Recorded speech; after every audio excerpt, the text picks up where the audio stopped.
Hi అందరికీ నమస్కారం.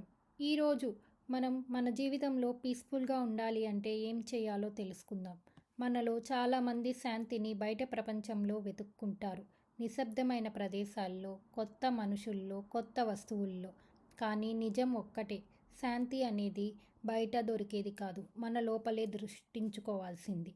మీ మనసు గందరగోళంగా ఉంటే ప్రపంచం ఎంత బాగున్నా మీ జీవితం పీస్ఫుల్ కాదు. ఈరోజు ఈ వీడియోలో మీ జీవితంలో శాంతి ఎలా తెచ్చుకోవాలో, ఎవరిని వదలాలో, ఏమి పట్టుకోవాలో, ఎలా ఆలోచన మార్చుకోవాలో అన్నీ చెప్పబోతున్నాను. మనసుకు శాంతి లేకపోవడానికి 6 ప్రధానమైన కారణాలు ఉన్నాయి. ఫస్ట్ వన్ ఓవర్ థింకింగ్, ఊహల్లోనే జీవించటం. సెకండ్ వన్ ఎక్స్పెక్టేషన్స్, ఇతరుల నుంచి ఆశించటం. థర్డ్ వన్ నెగిటివ్ పీపుల్, విషపూరిత సంబంధాలు. ఫోర్త్ వన్ పాస్ట్ వూండ్స్, పాత గాయాలు. ఫిఫ్త్ వన్ కంపారిజన్, ఇతరులతో పోల్చుకోవడం. Sixth one no boundaries, no అనలేని స్వభావం. ఈ 6 విషయాలు మనలోని శాంతిని మెల్లగా దొంగలిస్తాయి. డోంట్ రియాక్ట్ టు ఎవ్రీథింగ్, అన్నిటికీ సమాధానం చెప్పడానికి ట్రై చేయొద్దు. ఎవరైనా ఏమైనా మాట్లాడాలన్నా, ఎవరైనా కామెంట్ చేశారన్నా, ప్రతి చిన్న విషయానికి, ప్రతి అసహనానికి మీరు రియాక్ట్ అవ్వాల్సిన అవసరం లేదు. అవసరం లేని మాటలను ఇగ్నోర్ చేయడమే పీస్కి మొదటి మెట్టు. Peace grows where reaction stops. Stop expectations, శాంతిని దొంగలించే నిశ్శబ్ద దొంగలు. ఇతరులు నిన్ను అర్థం చేసుకుంటారని, నీ కోసం మారుతారని, నీలా ఆలోచిస్తారని అన్నీ నిరర్థకం. ఎక్స్పెక్టేషన్స్ తగ్గితే డిసప్పాయింట్మెంట్ తగ్గుతుంది, స్ట్రెస్ తగ్గుతుంది, పీస్ పెరుగుతుంది. Next one, not everyone deserves your time. నీ సమయం చాలా విలువైనది, కానీ మనం దానిని అవసరం లేని మనుషుల దగ్గర ఖర్చు చేస్తాం.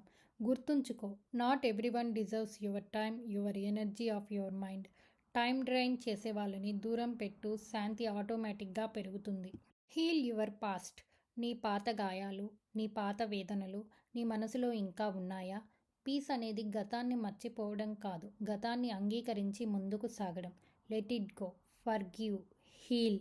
మీ పాత బోధలు పోతే మీరు ప్రశాంతంగా ఉండగలరు. Love yourself. నిన్ను నువ్వు ప్రేమించుకో. మన జీవితంలో అత్యంత అవహేళన చేసే వ్యక్తి ఎవరో తెలుసా? మనమే. మన తప్పులు, మన రూపం, మన పాస్ట్, మన డెసిషన్స్, మనకు మనమే శత్రువులవుతాం.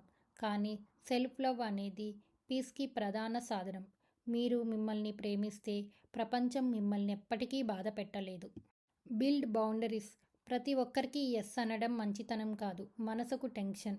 బౌండరీస్ అంటే ఎవరినైనా బాధ పెట్టడం కాదు, మీ మనసును రక్షించటం. Say no, I can't. No, I am not available. No, this is not okay for me. ఈ బౌండరీస్ మీ పీస్ఫుల్ని మల్టిప్లై చేస్తాయి. మీరు చాలా ప్రశాంతంగా ఉండగలరు. మీకు పీస్ఫుల్నెస్ కావాలి అంటే మీరు ఎవ్వరి దగ్గర నుంచి ఏమీ ఎక్కువగా ఎక్స్పెక్ట్ చేయబాకండి. అన్నిటికీ ఎక్కువగా రియాక్ట్ అవ్వడం మానేయండి. అన్నిటినీ యాక్సెప్ట్ చేయడం నేర్చుకోండి. అలాగే మిమ్మల్ని మీరు ప్రేమించడం చేయండి. మీ జీవితం పీస్ఫుల్గా ఉండాలి అంటే ముందు మీలోని గందరగోళాన్ని శాంతింపచేయాలి. మీ మనసు కామ్ అయితే మీ జీవితం కూడా కామ్ అవుతుంది.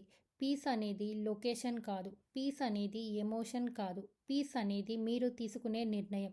శాంతి అంటే ఏం జరుగుతుందో కాదు, మీరు మీ లోపల ఏమి అనుమతిస్తున్నారు. ఈ రోజు నుంచే మీకు నచ్చని విషయాలు వదిలేయండి. మీకు నష్టం చేసే వాళ్ళను దూరం పెట్టండి. మీ మనసును వినండి. మీ విలువ తెలుసుకోండి. మీ ఆత్మను పూజించండి.